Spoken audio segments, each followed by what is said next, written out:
Hello and welcome my dear students. I am Rushali ma'am from VM academy classes Nashik. हम देख रहे हैं हमारे 12th का केमिस्ट्री, देख रहे हैं चैप्टर नंबर 6 केमिकल काइनेटिक्स। इसका आज लेक्चर नंबर 8। आज के लेक्चर में हमें देखने multiple choice question. Already 7 lecture मैंने अपलोड किए और 7 लेक्चर में हमने पूरी थ्योरी को अच्छे से कवर कर लिया है विथ न्यूमेरिकल्स। तो पूरे एक्सरसाइज के क्वेश्चन सब कुछ कवर हो चुका है। आज हमें सिर्फ देखने मल्टीपल चॉइस क्वेश्चन, कुछ जेई के देखेंगे, कुछ नीट के देखेंगे और सीईटी की भी देखेंगे। तो चलो स्टार्ट करते हैं multiple choice question. Lecture number 8 chapter number 6 chemical kinetics, 12th chemistry with VM academy Nashik. See the first question.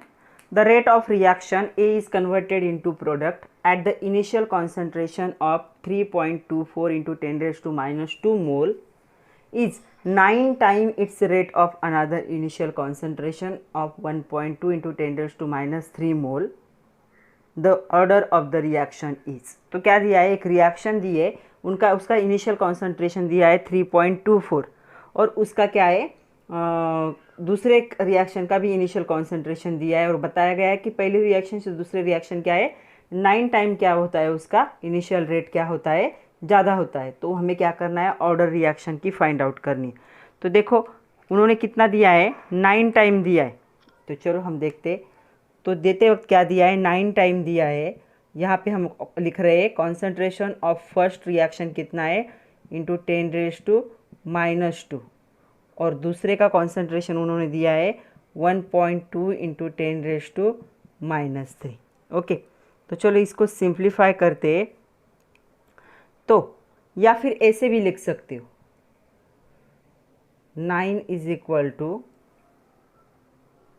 वो दूसरा ज़्यादा कन्फ्यूजिंग है, इसे ही देख लो क्या होगा। देखो अभी तो देखो इसका क्या होगा, R1 अपॉन R2 लिखा सपोज मैंने, rate of first and rate of second दोनों को हमें क्या करना है, कंपेयर करना है।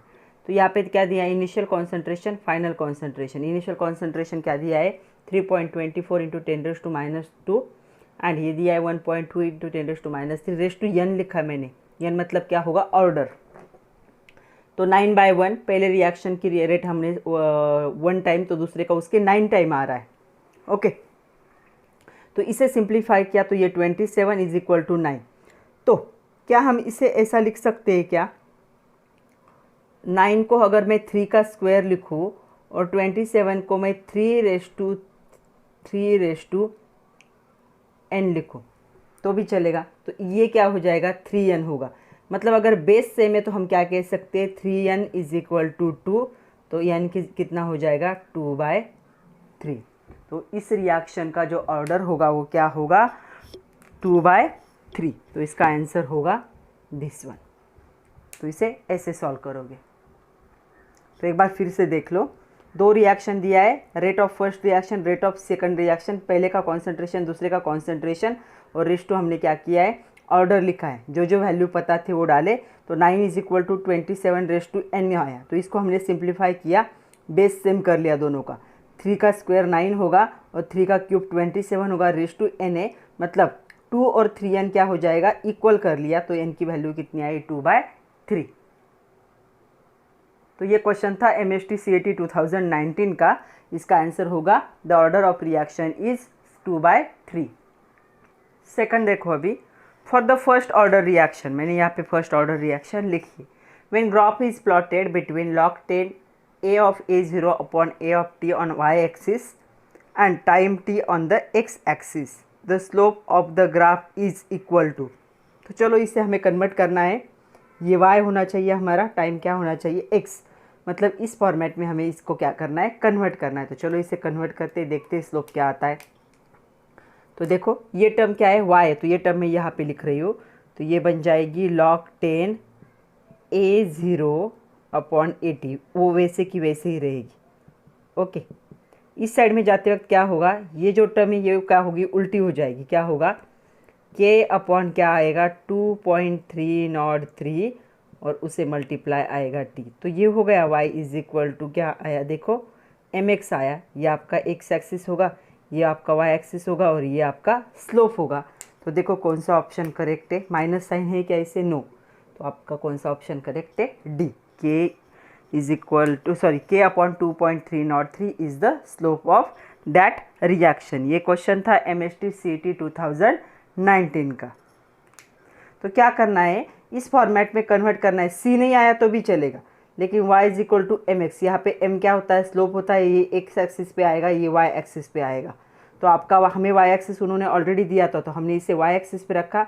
x एक्सिस भी उन्होंने दिया था कि x क्या होगा, t। तो x axis, y axis, remaining जो भी होगा स्लोप, तो स्लोप क्या आया, k is equal to 2.303। Sorry, k upon 2.303 is the slope. See the third one.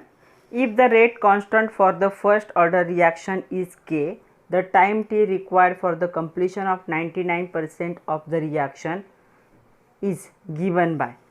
तो 99% रिएक्शन कंप्लीट होने के लिए कैसे इस रिएक्शन को लिखोगे? तो हमें पता है फर्स्ट ऑर्डर रिएक्शन हम क्या लिखते हैं, हम लिखते हैं ln is equal ln of concentration of A0 upon concentration of A at time t is equal to क्या लिखते हैं हम, KT लिखते हैं। ओके, अभी कितना है, 99% रिएक्शन क्या हो चुकी है, कंप्लीट हो चुकी है।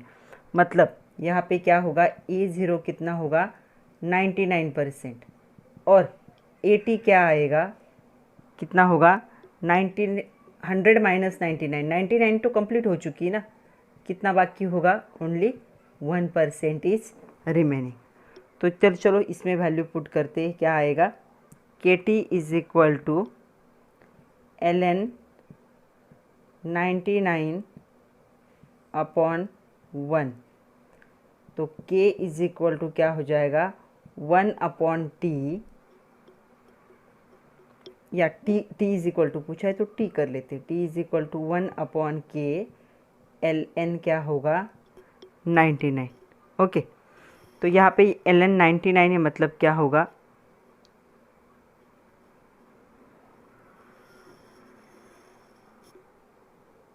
सॉरी इससे 100 एज्यूम करना पड़ेगा ना, 100 में से 99 कंप्लीट हो चुका है, तो ये बन जाएगा 100, तो ये 100 होगा यहाँ पे।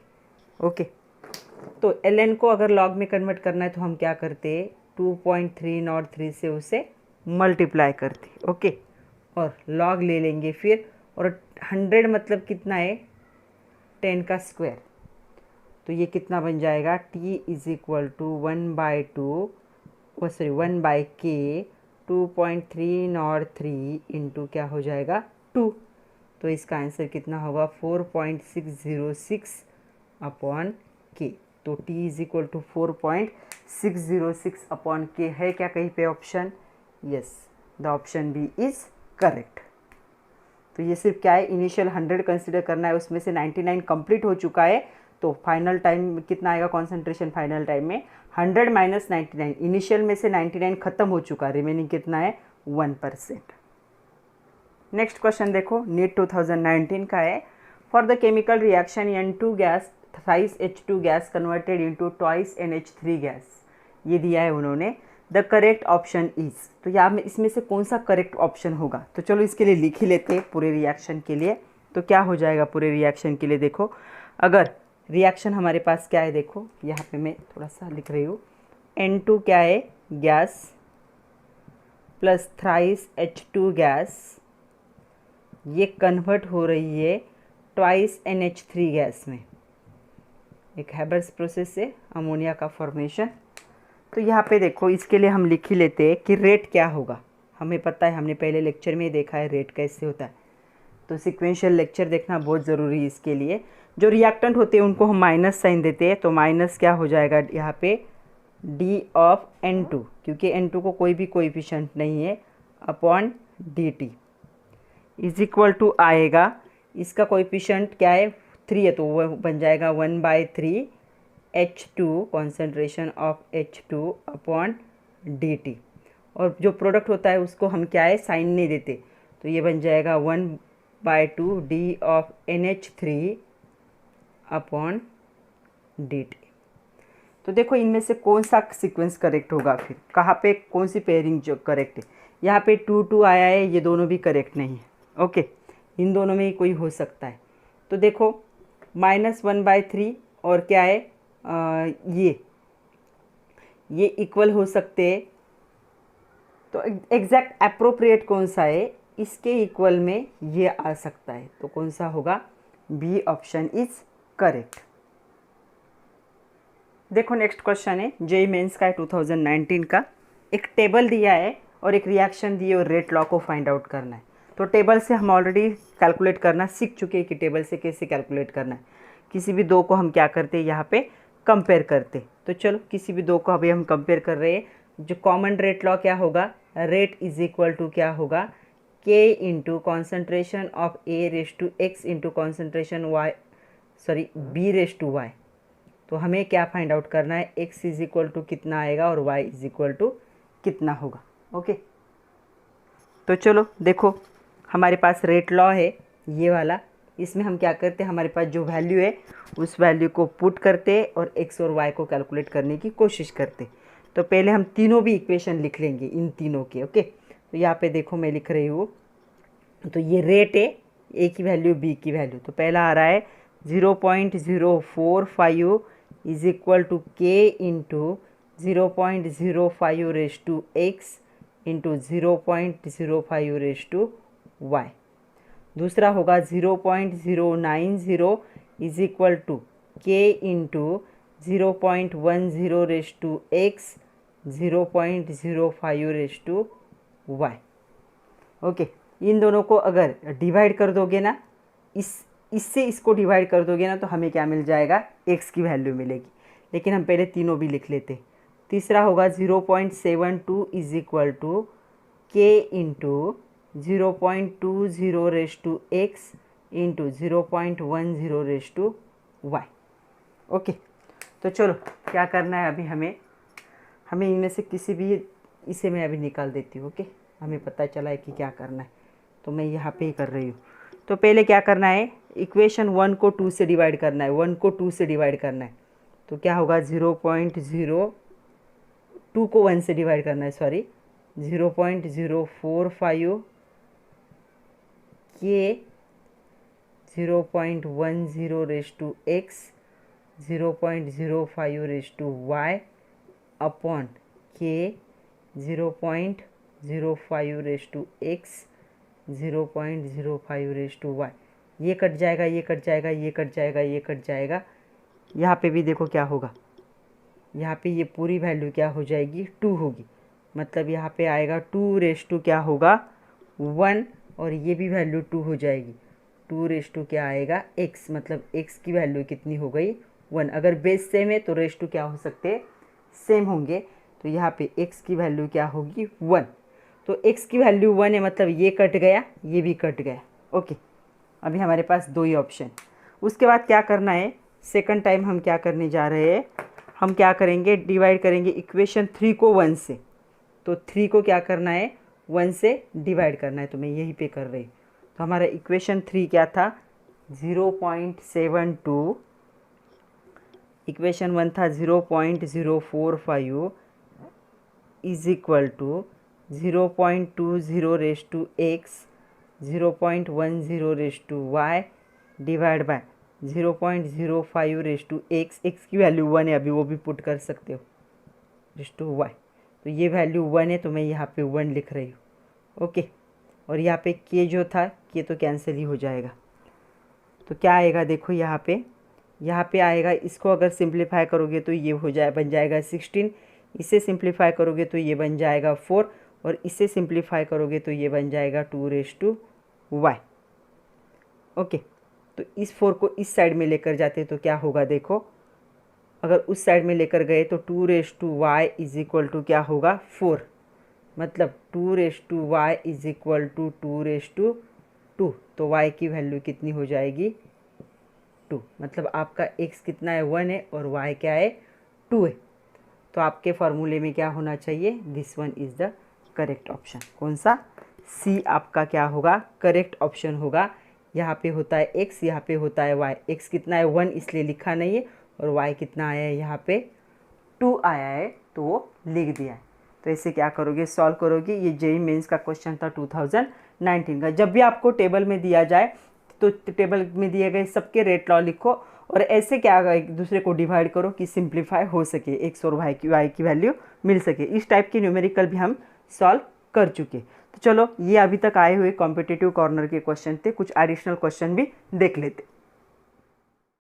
एडिशनल क्वेश्चन भी देखते हैं। पहला हमें देखना है मल्टीपल चॉइस क्वेश्चन में पहला, for the reaction of the rate of reaction at given instant represent as. तो ये जो है इसके लिए हमें रिएक्शन लिखनी, तो ये क्या होगा, प्लस साइन आता है मतलब क्या होता है, ये रिएक्टेंट होता है। तो हम क्या लिख सकते हैं यहाँ पे, प्लस साइन मतलब प्रोडक्ट होता है, तो रिएक्टेंट नहीं, प्रोडक्ट क्या होगा यहाँ पे ए होगा। माइनस साइन किससे आता है, रिएक्टेंट को, तो रिएक्टेंट कौन होगा यहाँ पे, सी होगा। प्रोडक्ट क्या है यहाँ पे ए, इसे क्या है प्लस साइन है, ये भी क्या हो जाएगा प्रोडक्ट ही हो जाएगा। तो उसके साथ 1/2 है मतलब ये क्या होगा 2b होगा। तो देखो ऐसा है क्या, c is equal to a plus 2b, तो इसका आंसर होगा b। तो ये हम कैसे लिखते हैं, हमने इसके न्यूमेरिकल भी सॉल्व किए, पहले लेक्चर में देखा था हमने। सेकंड देखो, विच of the following expression is correct for the given rate of reaction below. तो यहाँ पे थोड़ा सा करेक्शन है, ये जो रिएक्शन है थोड़ी सी आपके बुक में टेक्स्ट बुक में देते वक्त थोड़ी सी गलत हुई है। तो यहाँ पे ये चाहिए थी 5Br minus BrO minus formation of, यहाँ पे जो हो रहा है वो क्या होना चाहिए था 3Br, ये ऊपर नहीं चाहिए था 2, ये 2 नीचे चाहिए था Br2। तो ये ऐसी है। तो क्या होगा देखो, इनमें से कौन सा इक्वेशन करेक्ट होगा। तो हम क्या लिख सकते हैं, यहाँ पे हमें इसे और इसे इक्वल करना है। ओके, तो क्या लिख सकते हैं हम 1/5 delta Br minus upon delta T is equal two plus sign होता है 1/6, ये 6 है इसका coefficient, delta H plus upon delta T। तो ये 5 इधर मल्टीप्लाई, इसमें जाके क्या होगा, यहाँ पे डिवाइड इस साइड में जाके मल्टीप्लाई होगा, तो क्या आएगा, साइन मत दो, ये निकल जाएगा। Delta B minus upon delta T is equal to 5/6 delta H plus upon delta T। तो ऐसा ऑप्शन है क्या कहीं पे, तो देखो ये ऑप्शन सी क्या होगा इसके लिए करेक्ट होगा। सिर्फ ये थोड़ा सा करेक्शन कर लो, प्रिंटिंग मिस्टेक है थोड़ी सी। See the next one, in the reaction A plus 3B formation of 2C the rate of formation of C is. तो जो रेट है फॉर्मेशन का C क्या होगा, same of the rate of the consumption of A, the same as the rate of the consumption of B, twice the rate of consumption of A। तो देखो क्या होगा यहाँ पे थ्राइस होगा, A के कंजम्पशन से B का कंजम्पशन कितने बार होगा 3 टाइम, तो इसका आंसर क्या होगा थर्ड वन, क्योंकि A प्लस 3B है तब प्रोडक्ट क्या हो रहा है यहाँ पे फॉर्म हो रहा है, तो इसका आंसर क्या होगा सी।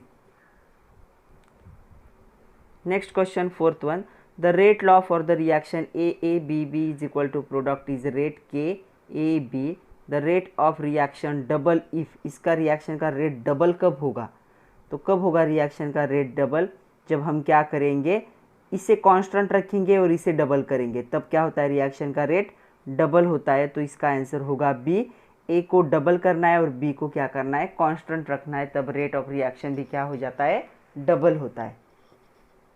See the next one fifth one, the rate law of reaction A plus 2B is equal to C is found to be. तो ऐसे रेट लॉ है, concentration of A is double keeping concentration of B constant, the value rate constant will be.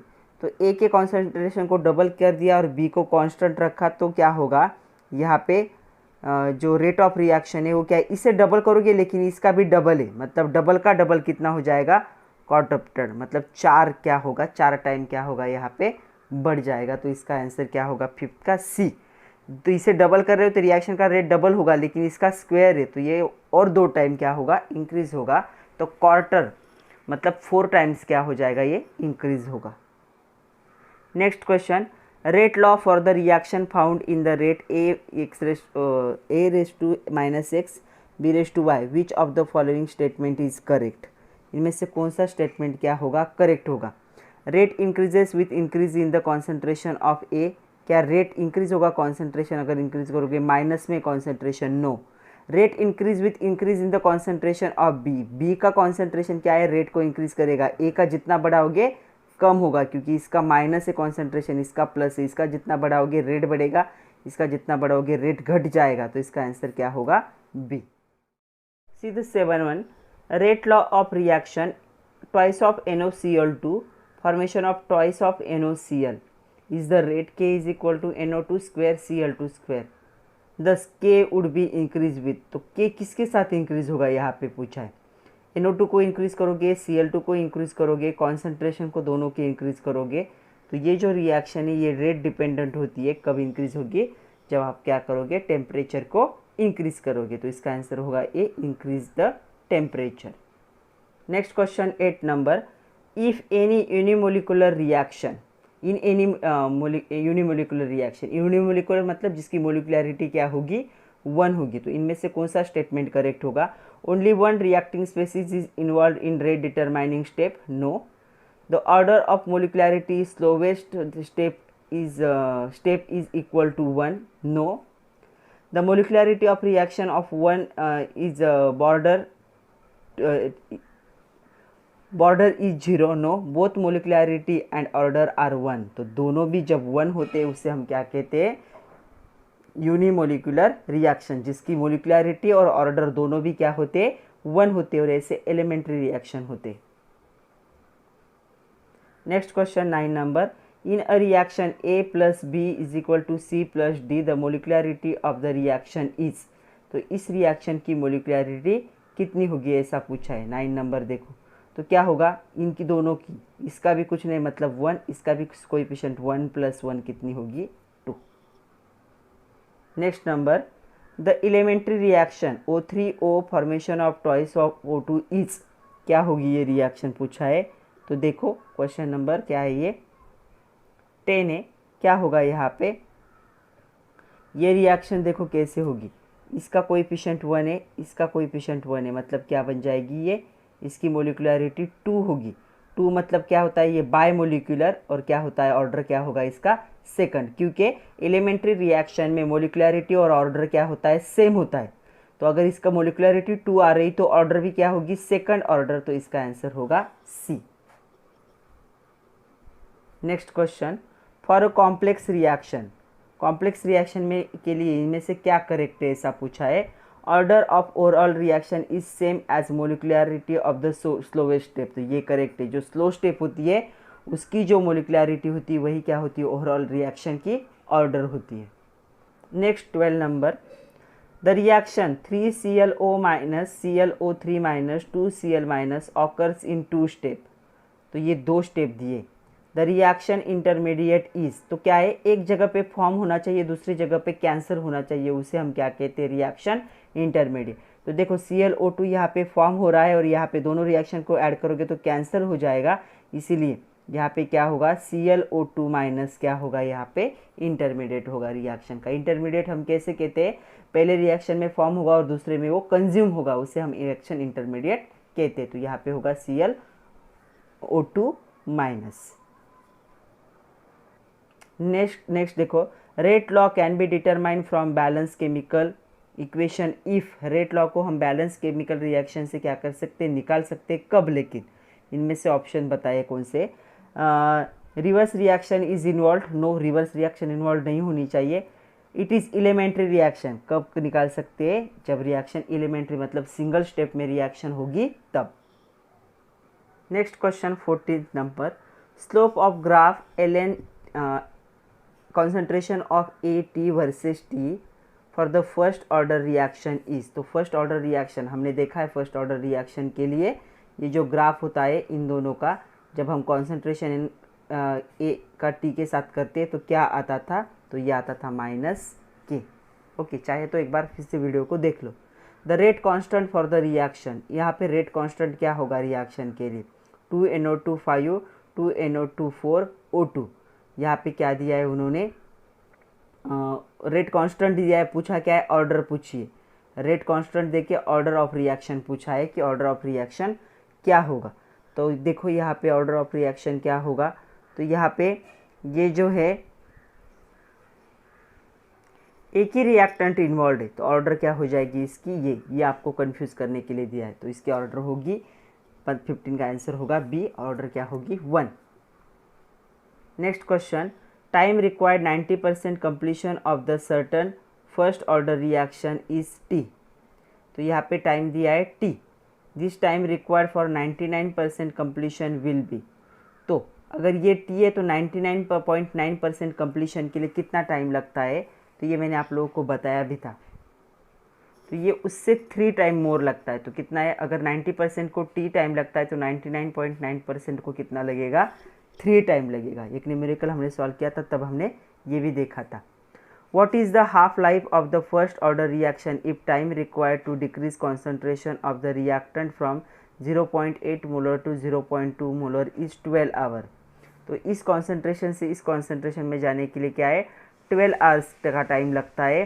तो इन्होंने क्या पूछा है, half life पूछा है।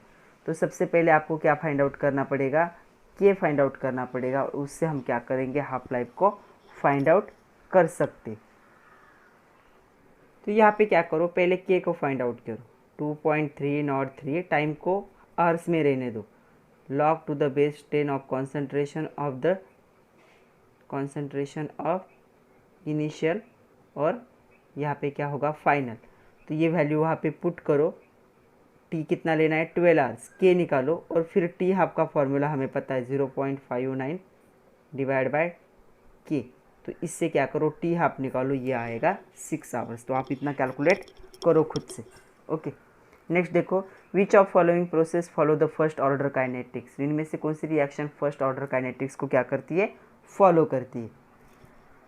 तो देखो इसका आंसर क्या होगा, तो इसका होगा रेडियो एक्टिव डीके क्या करता है, ये जो है फर्स्ट ऑर्डर को क्या करती है, फॉलो करती है रिएक्शन, क्योंकि ये सिंगल स्टेप में होती है रिएक्शन।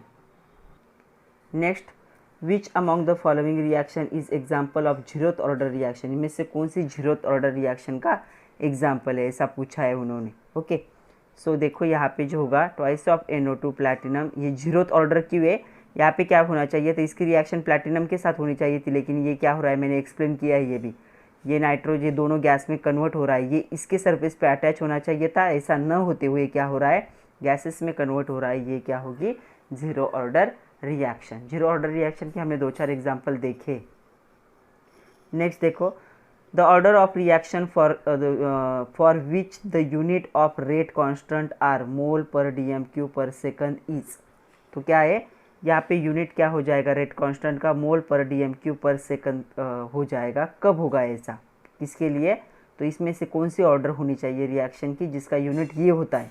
तो हमने ऑर्डर की यूनिट भी देखी, तो ये आपके एक्सरसाइज का क्वेश्चन है। तो जीरोथ ऑर्डर का क्या होता है, जो रेट कांस्टेंट होता है कि उसका यूनिट ये होता है, मोल पर DMQ पर second.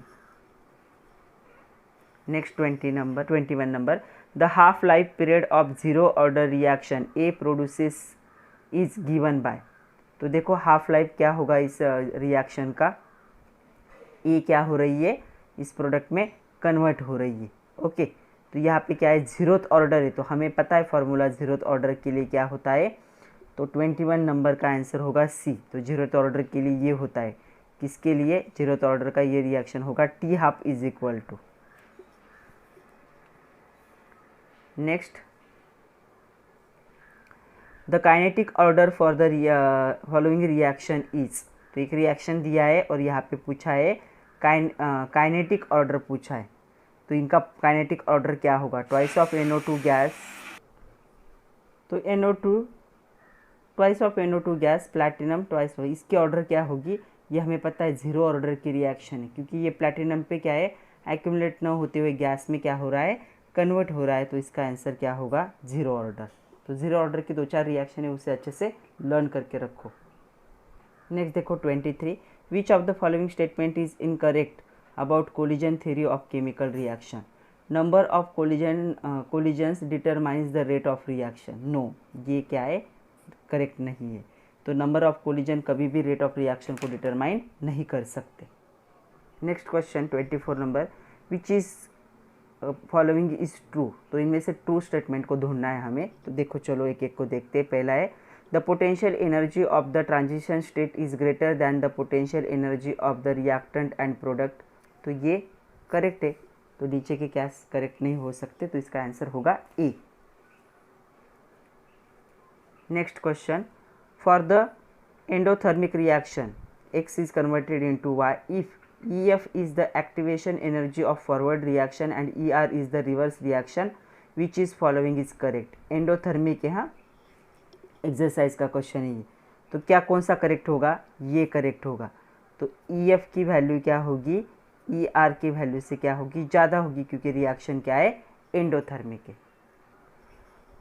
26 number, what happen when the treatment when the temperature of reaction mixture is increased from 25 to 52 degree Celsius. अगर इतना टेम्परेचर इंक्रीज कर दोगे तो क्या होगा, ऐसे पूछा है। The rate of reaction remains unchanged, ऐसा तो नहीं होगा। The rate of reaction increase and rate constant decrease, ऐसा भी नहीं होगा। The rate of reaction increase and so the rate constant decrease, नहीं, ऐसे नहीं होगा। Both rate reaction and rate of concentration दोनों इंक्रीज होगी। जब रिएक्शन का रेट इंक्रीज होता है, रेट कांस्टेंट भी क्या होता है, इंक्रीज होता है। तो इसका आंसर क्या होगा, डी होगा। अगर टेम्परेचर को बढ़ाओगे तो दोनों क्या होंगे, इंक्रीज होंगे। Next, on which factor does the rate constant of reaction depends upon. इनमें से कौन से फैक्टर पे रेट कांस्टेंट जो होता है डिपेंड्स होता है। 27 नंबर, तो क्या होगा, टेम्परेचर। अभी हमने देखा टेम्परेचर इंक्रीज हुआ तो रेट ऑफ रिएक्शन इंक्रीज होगा, रेट ऑफ रिएक्शन इंक्रीज हुआ तो रेट कांस्टेंट भी क्या होगा, इंक्रीज होगा। Next question 28 number, in the presence of catalyst the heat involve और एब्सॉर्ब ड्यूरिंग द रिएक्शन। तो क्या होगा, जो कैटालिस्ट के प्रेजेंस में जो होता है हीट इवॉल्व या हीट एब्सॉर्ब ड्यूरिंग रिएक्शन, क्या होगा, इनमें से इंक्रीज होगा, डिक्रीज होगा, क्या होगा, रिमेन्स अनचेंज्ड, ये कुछ भी चेंज नहीं करता। Last question, which of the following statement is true about catalyst. इसमें से कैटालिस्ट के लिए कौन सा स्टेटमेंट ट्रू है। It alter the enthalpy change of the reaction, ये करेक्ट है, एंथैल्पी चेंज को चेंज करता है। It use to alter the velocity of the reaction, velocity को चेंज नहीं करता। इंटरमीडिएट रिएक्शन, नहीं, ये रिएक्शन का इंटरमीडिएट भी नहीं है। It form during the reaction mechanism, नहीं, तो इसका आंसर होगा ये क्या करता है, अल्टर करता है। एंथैल्पी चेंज मतलब रिएक्शन के रेट को एक तो बढ़ाएगा नहीं तो कम कर देगा। तो आज के लिए इतना ही था बच्चों। जितने भी मल्टीपल चॉइस क्वेश्चन थे इस चैप्टर के मैंने अच्छे से कवर कर लिए। जल्दी हम नेक्स्ट चैप्टर स्टार्ट करेंगे। हमारा नेक्स्ट चैप्टर है 7 एलिमेंट्स ऑफ ग्रुप 16, 17 एंड 18। तो जल्दी उसे देखेंगे। तब तक के लिए पढ़ते रहिए, खुद का ख्याल रखिए। जितने एमसीक्यू आज लिए सबको नोट डाउन कीजिए, खुद से सॉल्व कीजिए। Thank you very much my dear students.